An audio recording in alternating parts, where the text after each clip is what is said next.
हटाओ। ये भीड़ क्या डराने के लिए थी या ये भीड़ अपने जज्बात का इजहार करने के लिए थी? और 5 लाख लोगों का ये मजमा क्या ये एक मैसेज देने के लिए था कि ये जो बिल लाया जा रहा है इसके वो खिलाफ है और इस बात को सरकार समझे? मेरे साथ इस पर बात करने के लिए जावेद अहमद साहब चेयरमैन वक्फ वेलफेयर फोरम से मौजूद हैं। जावेद अहमद साहब, आपसे समझना चाहूंगी, ये 5 लाख लोगों की, तकरीबन 5 लाख लोग बताए जा रहे, दावा किया जा रहा है कि तकरीबन 7 लाख लोगों की ये भीड़ है, ये मजमा है। ये भीड़, ये मजमा क्या कहता है? या ये अपनी ताकत दिखाने के लिए जमा हुए हैं या अपने जज्बात का इजहार करने के लिए जमा हुए थे? जी बिल्कुल, ये जमहूरियत है, ये मुल्क में डेमोक्रेटिक फ्रेमवर्क है, संविधान की दिए हुए तरीक़ेकार से एक तरीका है जो अपनी बात को सरकार तक पहुंचाना, क्योंकि ये तंजीम, ये जमात ये संसद में रिप्रेजेंट नहीं करती हैं, रिलीजियस बॉडी हैं, तो इनका एक तरीक़ेकार हो सकता है। लेकिन ज़रूरी बात यहाँ समझना ये होगा कि क्या अल्पसंख्यक के जो राइट्स हैं, जो उनकी प्रॉपर्टी के प्राइवेट अफेयर्स हैं, सरकार जो कदम उठा रही है क्या वो तर्कसंगत है? अगर तर्कसंगत नहीं है तो इस पे वाद और विचार तो होगा, और देश के तमाम पंथ और मजहब के मानने वालों को स्वायत्ता है, क्यों वफ़ के साथ ही इस तरह का बर्ताव हो रहा है। अगर कोई बात अपनी तरह से कहना चाहता है, वो जेपीसी के प्लेटफॉर्म पे भी लोगों ने अपनी बात रखी, स्टेक होल्डर ने भी अपनी बात रखी, और तमाम तरीके की बात आ रही है। इसमें एक चीज़ बहुत गंभीर और समझने की बात है कि अगर ये वक्फ में रिफॉर्म की बात है कि वक्फ की प्राइवेट जो उसकी प्रॉपर्टी है, जो किसी मजहब और पंथ ताल्लुक रखता है, उसके स्वतंत्रता को छीनने की बात है। अगर तमाम उसमें आज़ादी के बाद और आज़ादी से के ये 78 साल हो गया, नए भारत के तस्वीर में वक्फ की जगह कहाँ है? तमाम तरह की तस्वीरें आ रही हैं, आप देख रही हैं। यहीं पे religious places of worship act के तहत जो है उसका अवहेलना हो रहा है। कोर्ट में तरह तरह की बातें आ रही हैं जिसमें अलग अलग ग्रुप जाके और अपने चीज़ों को क्लेम कर रहा है। तो बात सिर्फ वक्फ की नहीं है, वक्फ में इबादतगाह भी है, वह एक रिलीजियस सेंटिमेंट उससे जुड़ा हुआ, सिर्फ उसमें बागात, तालाब और उसमें संपत्तियां ही नहीं हैं। तो ये समझना होगा कि हिंदुस्तान में जो तमाम मजहब और पंथ के रहने वाले लोग हैं, मानने वाले हैं, और उसमें कोर्ट ने इंटरवीन भी किया है। तो हमें ये समझना होगा, अगर सरकार चाहती है उसमें कोई बदलाव तो वो वाद विचार करे, वाद विचार उनसे करे जो स्टेक होल्डर हैं।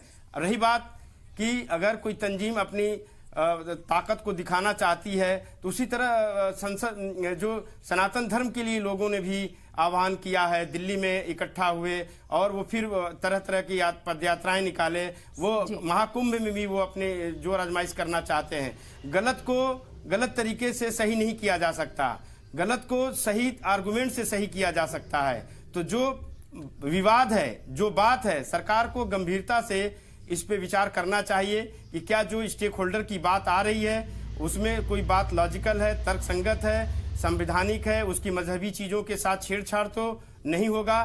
तो ये तमाम चीज़ों को सुनना होगा।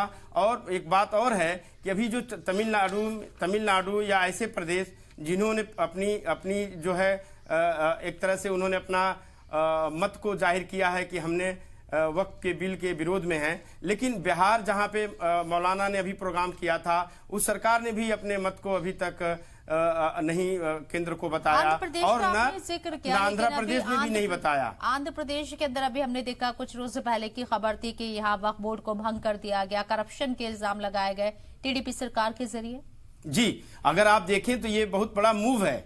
आप दिल्ली में आप देखेंगे कि वहाँ वक्फ बोर्ड नहीं है, तो वहाँ पे एलजी के रिप्रेजेंटेशन में उन्होंने अपनी रिपोर्ट दी वक्फ बिल के समर्थन में। इससे तमिलनाडु, जो आंध्र प्रदेश के जो चंद्रबाबू नायडू हैं, उनकी ये बात बहुत गंभीरता से लेनी चाहिए, समझना चाहिए कि वक्फ बोर्ड को भंग करने का मकसद क्या है। अगर वो भंग कर दिया उन्होंने तो उसकी आवाज़ को दबाया उन्होंने, और वो अपने स्टैंड को अभी तक क्लियर नहीं किया। और ठीक बात है, जमहूरियत में कहीं न किसी के साथ इसका तालमेल है, सरकार में उनका सहयोग है, समर्थन है, लेकिन इस मामले में उनका अभी तक कोई मत सामने नहीं आया है, सिवाय इसके कि हम आपका ख्याल रखेंगे, आपको हम देखेंगे। तो ये संसद में इनका परीक्षण है। और रही बात कि कब तक, इसी तरह केजरीवाल सरकार आप देखेंगी, पंजाब ने अभी, गवर्नमेंट ने अभी मत नहीं दिया है, मतलब इस विधेयक के विरोध में या समर्थन में बातें तो करते हैं ये लोग। तमाम वो लोग जो जेपीसी में ठीक अपनी है। बातें करते हैं, उनकी सरकारों ने भी अपने मत को क्लियर नहीं किया है। नवाब है, मेरा सवाल यहाँ पर जावेद अहमद साहब आपसे है। आप जेपीसी अपनी रिपोर्ट तैयार करके इसी सेशन में पार्लियामेंट के अंदर पेश करेगी और इसी सेशन में बहुत उम्मीद है कि चर्चा भी हो, कोई एक रुख अपनाया जा सकता है, ऐसी उम्मीदें की जा रही हैं। लेकिन फिर भी अभी कुछ कहना बहुत जल्दबाजी होगा।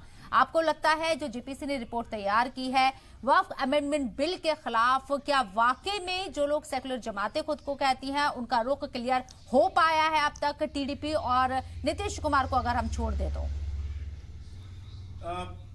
जेपीसी की रिपोर्ट तकरीबन तैयार है और ये सियासी उनके फैसले हैं कि कब वो पेश करेंगे, क्या इस सत्र में करेंगे कि आने वाले सत्र में, क्योंकि एक्सटेंशन उन्होंने अगले सत्र तक का ली है। काबिल गौर है कि अगर जेपीसी ने तमाम स्टेक होल्डर की बात सुनी है तो वो किसी नतायज पे जरूर पहुंची होगी। लेकिन अगर आप इसका पस मंजर देखेंगे, उत्तर प्रदेश या बिहार और मुख्तलिफ प्रदेशों में जहाँ पे वक्त पे गतिविधियाँ तेज हो गई हैं, वहाँ पे सर्वे हो रहे हैं, वहाँ पे रिकॉर्ड का कंसोलिडेशन हो रहा है। उत्तर प्रदेश में अलग अलग तरीके के एजेंसियाँ जांच कर रही हैं, जिसमें ये देखा जा रहा है कि वक्त की संपत्तियाँ आज़ादी से पहले, आज़ादी के बाद और इधर 78 साल में किस तरह की इंदराज हुए हैं। तो सरकार की जो मंशा है वो बिल्कुल वाज़ह और साफ आहिस्ते आहिस्ते होती जा रही है, क्योंकि इसमें प्रधानमंत्री जी ने भी अपनी एक वक्तव्य दिया है और जो इन्होंने कहा है कि गैर संवैधानिक है, ये काफ़ी आलोचना और इस पर कड़ी प्रतिक्रिया भी मिली लोग तमाम पॉलिटिकल पार्टियों से और मजहबी जो तंजीम है। जमाती उलमा अपना एक सियासी और तंजीम तौर पे वो अपना एक काम कर रही है, लेकिन एक जमहूरियत में इसी तरह की चीज़ें का आपको नुमाइश मिलती है।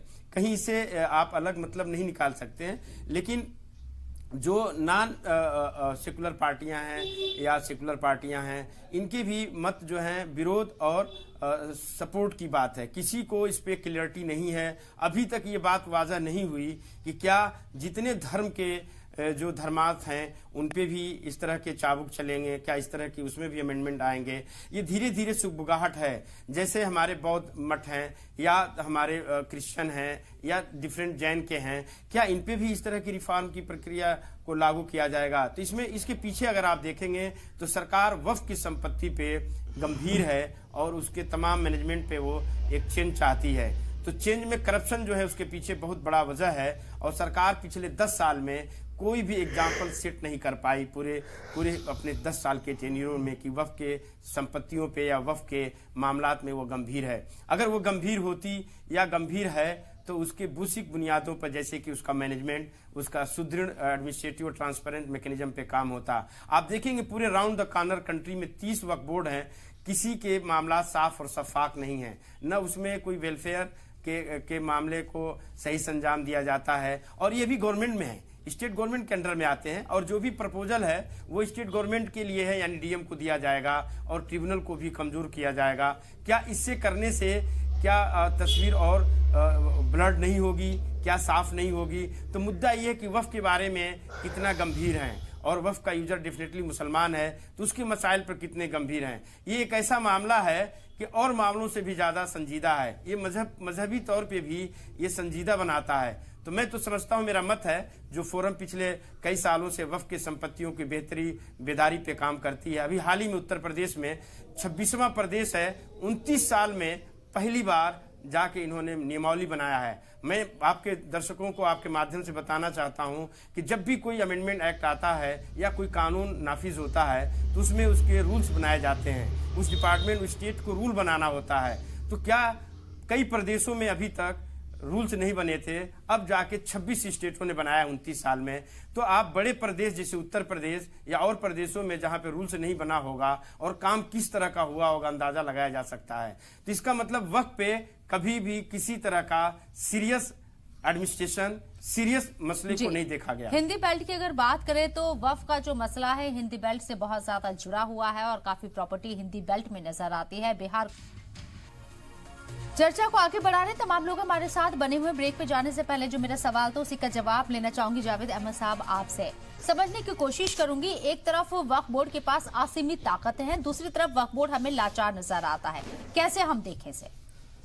इसके खास वजूहत हैं। और पहला वजूहत ये है कि ये भी एक पॉलिटिकल अपॉइंटमेंट होता है। जो वक्फ बोर्ड के अराकीन होते हैं, जो मेंबरान होते हैं, जो चेयरमैन होते हैं, ये भी गवर्नमेंट के अंडर में ही होते हैं। ये हमें समझना होगा। वक्फ की बिल में जो भी कंपोजिशन है, बोर्ड की कंपोजिशन है, सेंटर की एडमिनिस्ट्रेशन की कंपोजिशन, ये तमाम सरकार के चुने हुए लोग होते हैं, सरकार के नुमाइंदे होते हैं।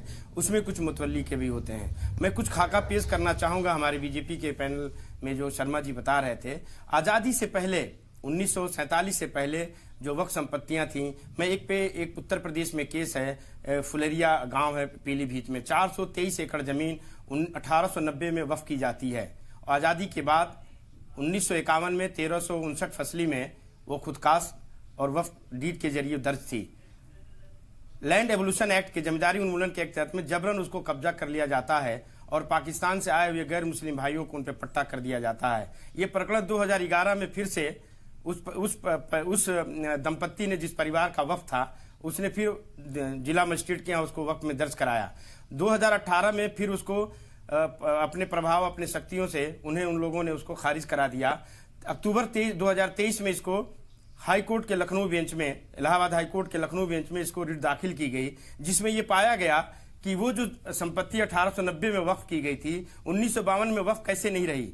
वो एक इलीगल प्रोसेस से एक्वायर किया गया और उसके साथ फिर पट्टा कैसे कर दिया गया, पट्टा भी एक अनियमितता पाया गया। फिर वक्फ बोर्ड ने उसको कैसे डिलीट कर दिया। तो इन तमाम प्रक्रिया को देखेंगे। इसी तरह बिजनौर में है कि 1956 में एक 14 बीघे की जमीन जो थी अलाल औलाद, उसको नीलाम कर दिया सरकार ने, और नीलाम करने के बाद किसी और को बेच देती है। और अभी वो ट्रिब्यूनल में मैटर आया है, जिससे पता ये चला कि उत्तर प्रदेश और नॉर्थ इंडिया में आज़ादी के बाद वक्फ की तादाद, बड़ी तादाद, लैंड एवोल्यूशन एक्ट के तहत उसको सरकार ने अधिग्रहण किया और अधिग्रहण करके पट्टा कर दिया और उसकी किसी तरह का निस्तारण नहीं हुआ। मिसाल के तौर पे किसी के पास 200 एकड़ जमीन है तो 15 एकड़ रख सकता था, उसमें 15 से एकड़ से ज्यादा जमीनें वक्फ भी थी, सरकार ने रिहेबिलिट नहीं किया। यानी लैंड एवोल्यूशन एक्ट के साथ उसमें प्रोविजन था रिहेबिलिटेशन का।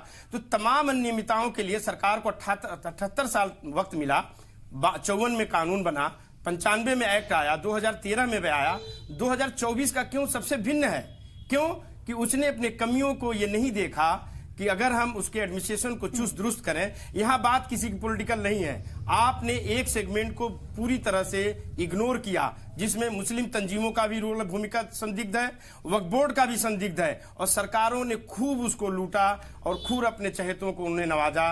दिल्ली से लेके बिहार तक और तमिलनाडु से लेके तेलंगाना तक, तमाम कर्नाटका, महाराष्ट्र में, अगर इसके सरकार को चाहिए कि इस बिल से लाने से पहले एक व्हाइट पेपर पेश करे पार्लियामेंट में और ये बताए कि किन परिस्थितियों में कब्जा हुआ और छुड़ाने में सरकार कहां लाचार थी।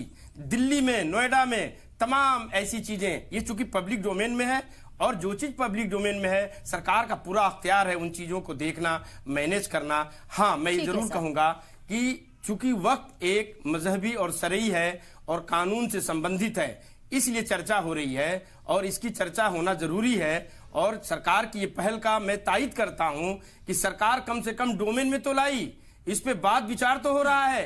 तो तंजीमों की भी जिम्मेदारियां हैं कि अपनी भागीदारी को सुनिश्चित करें और एक दूसरे पे कीचड़ उछालने से बेहतर है कि वक्फ की संपदा को बचाया जाए। और मैं फिर एक बात आपके माध्यम से कहूंगा कि जो तीसरी लैंड एसेट बताई जाती है रेल और सेना और रेल के बाद, ये भ्रम है, ये मिथ है। मंदिरों, ट्रस्ट और मठों के पास कई लाख एकड़ जमीन है जो इनसे कहीं ज्यादा है, रेल, सेना और वक्फ से। तो हमें आपको बात लॉजिकल और रेशनल करना पड़ेगा, आधार पे बात करना पड़ेगा। ठीक है।